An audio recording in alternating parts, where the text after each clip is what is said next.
चतुर्भुज के दो आसन कोणों का मान 125 डिग्री और 35 डिग्री है और अन्य दो कोण बराबर है।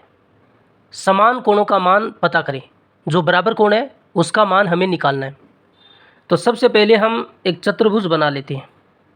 चतुर्भुज का मतलब जिसकी चार भुजाएं हो, ए बी सी डी, इसकी चार भुजाएं हैं तो ये चतुर्भुज है। आसन कोणों का मान दिया गया है 125 डिग्री और 35 डिग्री।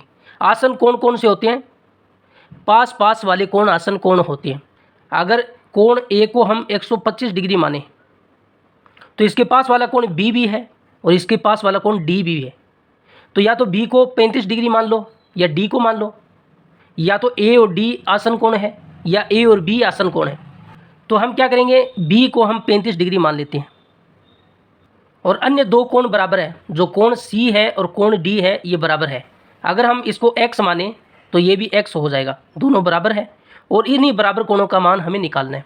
हम जानते हैं चतुर्भुज के चारों कोणों का योग 360 डिग्री होता है। तो चारों कोणों को जोड़ लेते हैं और 360 डिग्री के बराबर कर देते हैं। पहला कोण यहाँ पर 125 डिग्री है, दूसरा 35 डिग्री है, तीसरा कोण x है और चौथा कोण भी x है। इनका योग 360 डिग्री के बराबर होगा।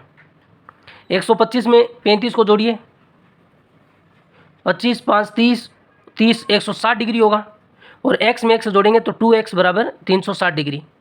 यहाँ पर 2x है और बराबर में 360 डिग्री है। ये प्लस का 160 उधर जाएगा तो माइनस का 160 होगा। 360 में हम 160 को घटाएंगे तो ये 200 आएगा।